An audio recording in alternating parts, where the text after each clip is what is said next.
Oh, look, reconnection successful. All right, cool. Thank you. Thanks, OBS. Whatever dropped out. Um, so actually really cool. Here's what I was looking into, right? Because um, this is to Zilla here. Um, so yeah, I have some clips, but here's what I was messing with. So um, in order to, well, hold on. Let's go into Blender. Let's go to this Materials tab, and let's see if there's somewhere where you can.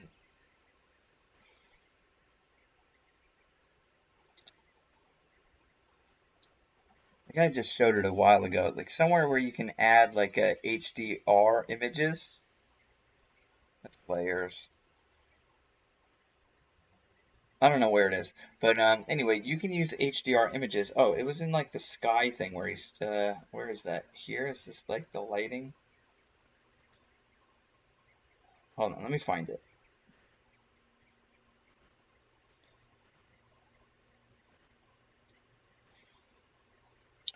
Where was he just talking about the lighting? Because that's where it is. A lot of units and a whole bunch of other cool things.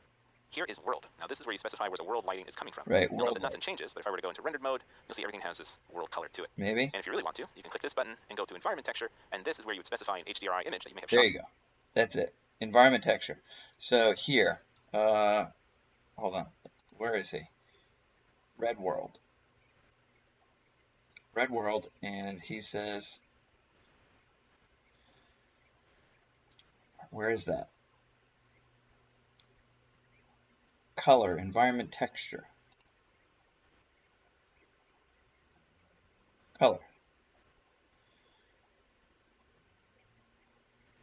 Bam, there. So here, this is where you would go to add an HDRI image or something maybe. Anyway, point is, it uses HDRI images, so HDR image, HDRI, which is high definition, I don't know, resolution imaging.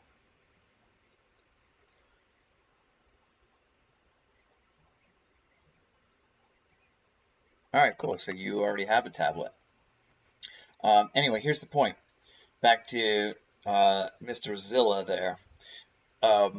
I have been playing around with, so an HDR image, what it does, it takes 3 to 5 different images of the same picture at different resolutions, right? So you have either 3, some of them are like low contrast, some are high contrast, brightness, right? And it automatically adjusts to them, just the levels. And then it takes those 3 or 5 images and it seams them together, kind of overlaps and compresses it to make it one nice high definition image.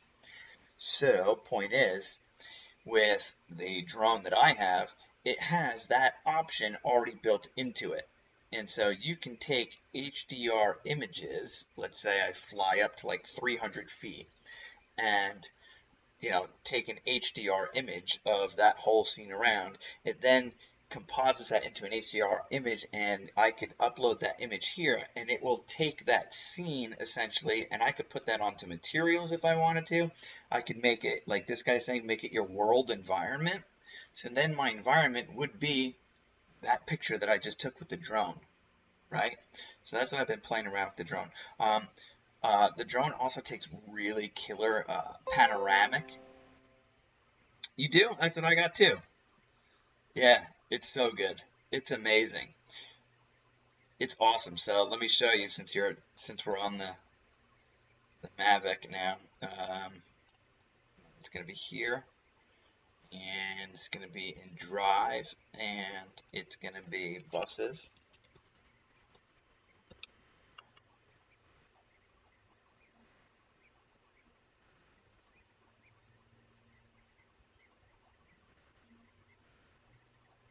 So these are ones that I took recently of, or like the school buses are parked outside, like then they line them up to say 2020. So Dr. Hibbs asked me to go in and take aerial photos, and so I was just playing around. I took like a few good photos,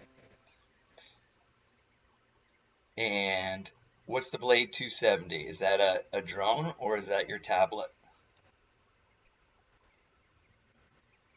I like this one. I think it's this one.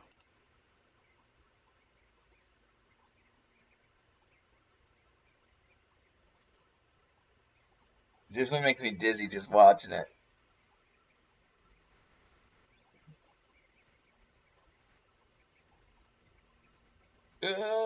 Dude, seriously, I'm like really dizzy right now watching it. Anyway, like you're saying, Dylan, you can,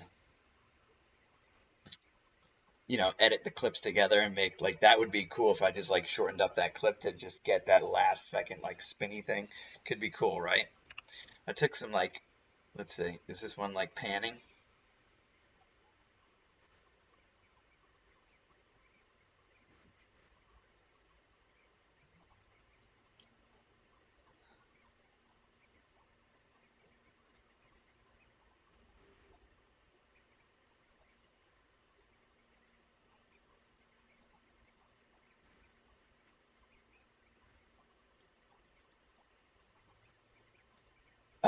But the quality of it is so good. It's amazing. Yeah, I should be using the drone more because every time I use it, I'm like, this thing is amazing. So let me ask you, um, where where are you taking drone footage from? I want to go to the beach and take some like really cool footage. And Drew, does a Blade 270, I'm gonna look it up right now. Does it have a camera?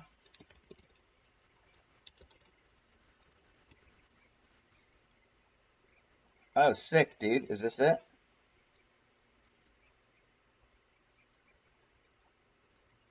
No. Quadcopter? Is that what it is?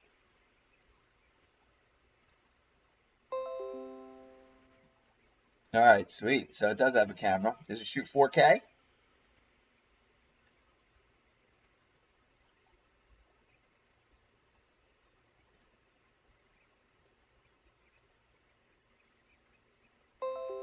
Sweet. So I realized too, I haven't messed with it, but and I don't know if Dylan, if you did this, the uh, the Mavic, the Air has, I don't know, it says when you go to the camera, it has like streaming mode. So I could live stream, I could connect to Twitch. Ah, that's lame. So anyway, yeah, the Mavic has, usually I fly at my house, sometimes I go to other, yeah. Dude, totally. I would love to check out your footage. And are you like, you're editing videos together, you're saying? How are you editing your videos? Um, yeah, sweet. And yeah, I would love to mess with like the live stream. Maybe one day we'll just go out and I'll just like, I'll live stream flying the drone since hopefully I'll be streaming streaming over the summer. I'm just gonna go wake up early, just go to the beach and just go take drone footage every morning. And be like, hey guys, this is my live stream. Just me at the beach taking drone footage. That'd be fun. All right. So anyway, well, what else does this Outside. guy have to say? Or if you want to, you can just go to Sky Texture All right, and we just already get a did nice, that. free, easy-to-use sky by left-clicking and dragging. Scenes. Let's talk a little bit about Blender's hierarchy. There's three things that you want to know. First, there's this concept of a thing called a scene. A scene is a collection of literally everything inside of Blender. Everything. The render settings, the objects that are in there, the collections, the view layers, all of it. That is a scene. You could click on here and make a brand new scene. You'll note that it's blank because, well, there's no objects in it. So you'll have to say, add a monkey to it. Now, the cool thing about a scene is that you can have multiple scenes, like the first shot or the second shot, and you can be really efficient by hitting Control L and linking the object from one scene to another. So, for example, let's say you had an animation that took place in a house. You could have one scene with one set of render settings and depth of field and everything. You could have a whole another scene that takes place in a different area of the house with its own render settings, lights, etc. But you could share the same objects, like we just did with this Suzanne monkey. And if you were to change this monkey, so hit tab edit mode, just hit G, move a vertice, tab out of that. Now let's go back to this other scene. You can see that this monkey shares that thing because it's linked between both of them. And I can hit G and move the monkey over here, and you can see that the monkey has moved over there as well. So that's one of the benefits of scenes. It lets you have a whole brand new scene, but share the objects between them. Now, view layers are really handy because they let you specify different render settings per collection. So if I were to open this up a little bit, I could call this layer, and I'm going to hit C to make a new collection. I'm going to drag the monkey into it. I'm going to open up these filters, and I'll turn on a handful of these. This one is renderability. This one over here is the ability for an object to be a holdout. That is, you can see how there's a little spear here. That means that this object will act like a mask when it gets rendered. And this one over here is indirect light. That means that this thing is only visible indirectly, not directly. So really handy. But anyways, I could go ahead and for this collection, I could say, you know what, I want this to be a mask, just this monkey. But then I can make a brand new layer, and we can call this a layer 2. And in this case, I don't want this to be a mask. I want the original cube, camera, etc. to be a mask. And maybe I don't want the camera and light to be involved in there, so I can hit C again, make a new collection, and bring camera and light down there. So that way now I have a mask of the cube, and in my other layer, I have a mask of just Suzanne. So it's really nifty. And layers let you customize those collections as a whole group. Now let's talk a little bit about collections. Frankly, you can think of them as groups. For example, I can right-click on this selection and just select everything that's in here, or come over here and select all of these objects. And maybe I want to come over here and right-click and deselect those. So collections act a lot like groups. Another cool thing I can do is called instancing. So that's where I take this collection and shift-click, drag it in here with my left mouse button, and then let it go. And there you go. I've created an instance. That is, whatever I do to this monkey over here will affect that monkey over there, because this is an instance or like a copy of that original collection. And this little crosshair represents origin. So you can see that my monkey is not exactly on origin, but the closer I get to origin by hitting G and moving it there, you can see the closer the monkey gets to origin, or that little crosshair. Which, by the way, if you really want to, you can click over here and change that crosshair into anything that you want. Okay, so now let's come back up to collections. Other cool things you can do is just turn off the visibility of that collection. Or you can hit Shift 1, Shift 2, Shift 3, just depending on the order of these. Shift 1 will turn on our cube, Shift 2 will turn on our Suzanne, and Shift 3 will turn on everything else, including this instance. Which is pretty nifty. Used in tandem with each other, scenes, layers, and collections let you have an enormous amount of versatility when building your 3D animation side of Blender. Think of collections as groups, think of layers literally as rendered layers, or the way of organizing collections, whether they're a mask or not, and then think of a scene as all-encompassing, everything that you need inside of Blender, all under one button.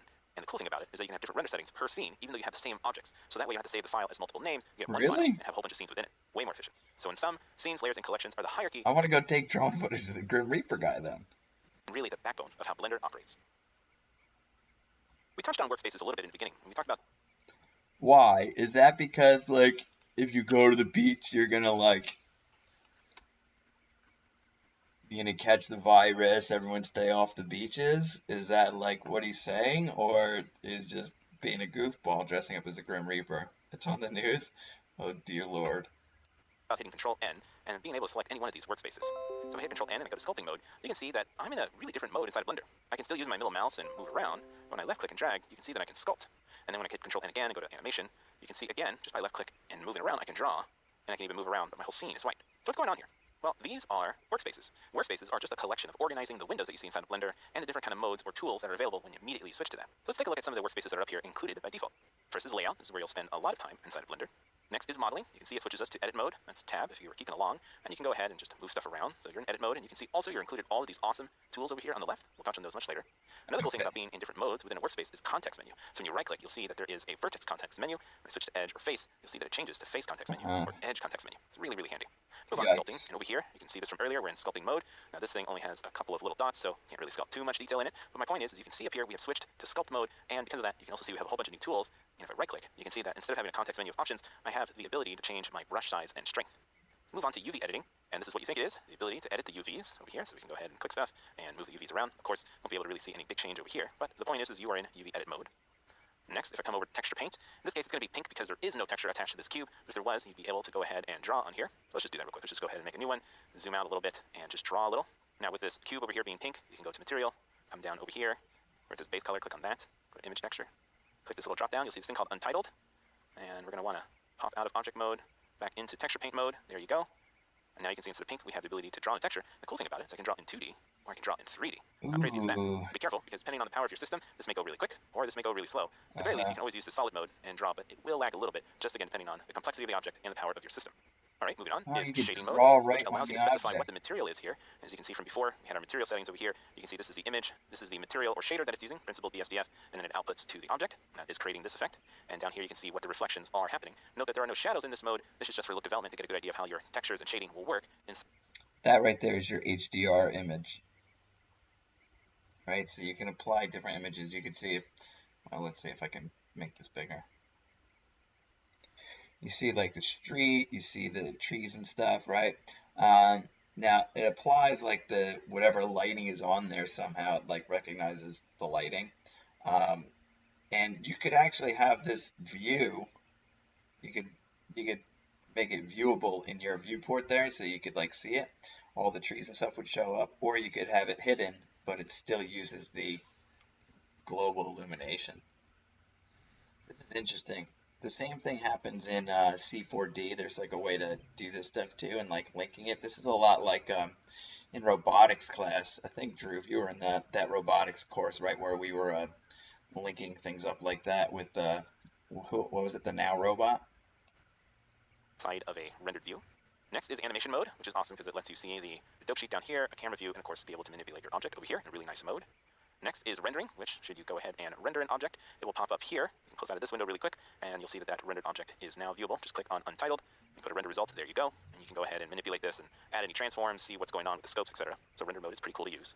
Compositing lets you composite all of this stuff together. You're going to want to click on Use Nodes, and then from here you can hit Shift A and add a whole bunch of nodes to do cool things like blurring, etc. And then finally, for those of you really brave among us, scripting, where you can use Python and go ahead and write your own scripts to run inside of Blender because it is completely scriptable, having full access to it with Python. Super duper cool.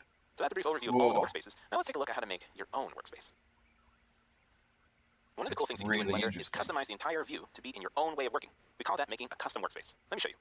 First, you want to click this little plus button up here. It's going to ask you, do you want to base it off of a previous workspace or just duplicate current? So let's just do that. And then I'm going to double click here and I'm going to call it My Workspace. Now, you see this little rounded off corner? I'm just going to left click and drag it right about here. I'm going to do that again to this bottom right corner, left click, drag up. Here we go. I'm going to click here to choose my editor type, and I want to go to Shader Editor. I'm going to hit N to get more real estate and zoom in by holding down Control, no mousing in. I'm going to come over here, and I'm going to switch to Image Editor. There we go. And finally, I'm going to go to my workspace options over here, click it down, and I always want to go to Edit Mode, although I could pick any other mode if I really wanted to. So every time I switch to this workspace, Edit Mode will appear. Now, as you get more advanced, you can even see you can add and filter out or on different add-ons. So it's a really, really awesome thing to customize the way you work. Up here, I want to turn off my gizmos because I really want maximum real estate. And I'm going to click on this little button. I want to turn off cameras as well. That way I can just focus on the object. So no camera, no light. Okay, now let's switch to another workspace. Let's go to like UV editing or sculpting, something like that. And then click back on my workspace. And you can see that my workspace and all my settings and editor types have all been saved, including showing what mode I'm in this case, edit mode. Now, another cool thing you can do is add a thing called quick favorites. So let's go into edit mode by hitting tab. And let's say that you always tend to subdivide something. And you can right click on it and always add a shortcut, but maybe you don't want to do that. You just want to be able to add it, but not always bind it to a key. So if you right click on it and go to add to quick favorites, then inside of say edit mode here, I can hit Q and subdivide comes up. The cool thing is that I can do that to anything, including things that do have shortcuts. So for example, let's say I always triangulate faces. Right click, add to quick favorites. Now hit Q, triangulate faces, and then subdivide, and then triangulate faces, and then subdivide again. Pretty cool. By using a combination of both customized workspaces and quick favorites, you can make Blender work in any way that you want it to. What? There's a lot going on under the hood inside of Blender. Since Blender 280 and improved in subsequent versions, the Preferences area allows you to completely change the look and feel of Blender. Let's take a look. To access it, come up to Edit and go to Preferences. And let's move this over and give ourselves a little bit more real estate. Now, there are a lot of submenus here, each with multiple options, so we're only going to... Do you see, like, how many videos is this? So far, we have, this guy's just going over just how Blender works. I don't know, like, in C4D, it was just like, hey, we're going to jump in and start making stuff. Because C4D, you're able to do that. I feel like there's so much going on, like this guy says, under the hood of Blender. It's really hard to wrap your head around. At least for me. I'm going to cover some of the more important ones, but I highly encourage you to explore everything that Preferences has to offer. Under Interface, one of the more important things you can do is change the resolution scale. If you want the icons and text to be a lot bigger, all you have to do is just change this number, and you'll be great. I'm going to set it back to 1 for right now. If you know Python, you can turn on Developer Extras, and then right-click on almost anything inside of Blender, and then go to Edit Source. This will allow you to see the source code that's inside of most of Blender. Freaky. Now, if you don't use Python or are not too familiar with it, you can just go ahead and turn that off. I'm going to come back here and switch to my 3D view. That's cool. Next up are themes. There's a lot of options here. The first is the default, Blender Dark. But if you're familiar with Maya, you can turn that on, and now your viewport looks a lot like Maya's. Ooh. If you're old school, you can even go to XSI. Or if you want something lighter, you can try Blender Light. Okay, For this course, though, I'm going to stick to Blender Dark. Under Viewport, there's one option that might help you, and that's gizmo size. If I pick this camera over here, and then turn on my gizmo, you can see how I can move it all around, and I have this generally big orb. But if I come to Edit Preferences, I can change the size of that gizmo by moving left and right. That's fun. Next up are lights. This is a really advanced place, but if you take your own HDRIs, you can install them here so you can use throughout all your Blender sessions. Oh, The next that's tab is fun. Editing, and to be honest, there are a lot of options here, and I really encourage you to play with this a little bit later once you get more familiar with Blender. Animation has one option that's fairly controversial, but kind of useful. Allowing negative frames lets you animate before your animation. So for example, if you started on frame 1 to say 100, and then all of a sudden you needed to say animate 10 frames before that, you could turn on negative frames and go to frame -10 and begin your animation there. This is a controversial option, however, because physics, simulations, hair, etc., they don't like negative frames. So if you do this, you do risk those simulations not working well. Next up are add-ons. Add-ons are like Blender's version of plugins, and there are a whole bunch of them. Now, depending on what version of Blender you're using, these might shift around a little bit, but generally speaking, they're more or less the same. For example, you can turn on or off AutoCAD importing. You can even turn on or off paper models, and that'll turn your 3D model into a printable paper model to play with. So if I come over here to File Export, you can see I have paper model right down here at the bottom. Let's go back to Edit Preferences. Next up is Input. Now, if you understand that, there's like So there's things for like in Tinkercad when you make something, there's like extra. You could bring that file, that OBJ file, like into another website or another app, and it will take that and it will give you. It turns it into like a flat.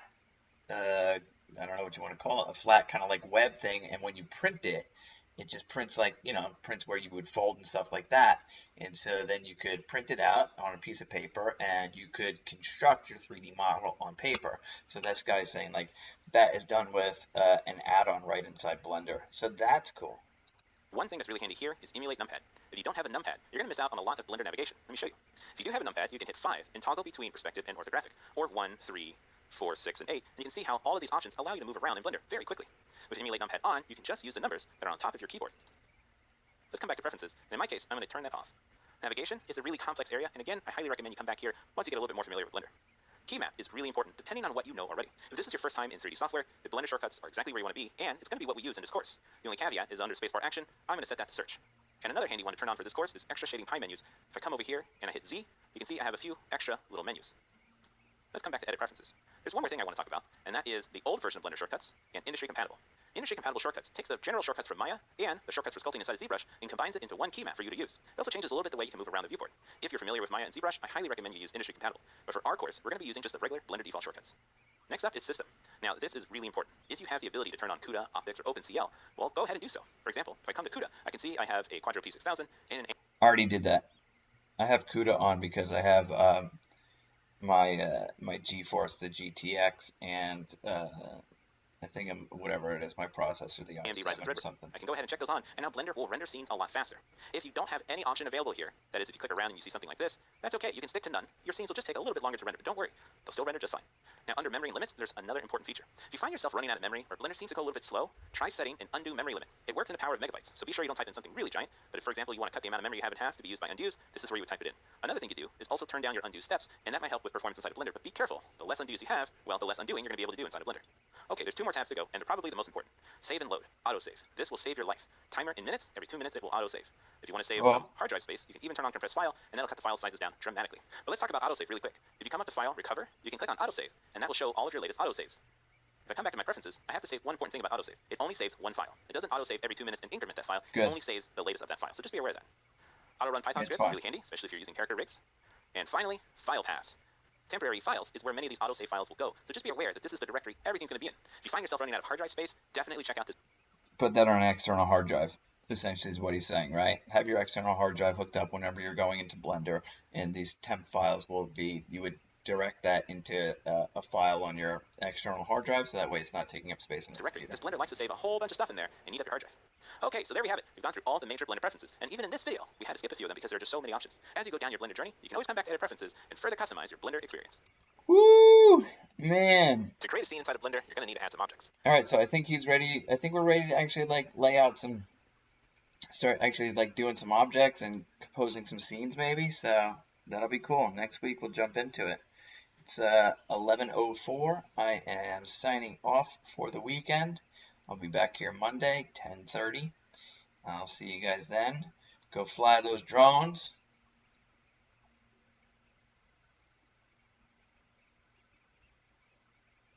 Yeah, light mode is bad. We were doing a course like that before lockdown. In what?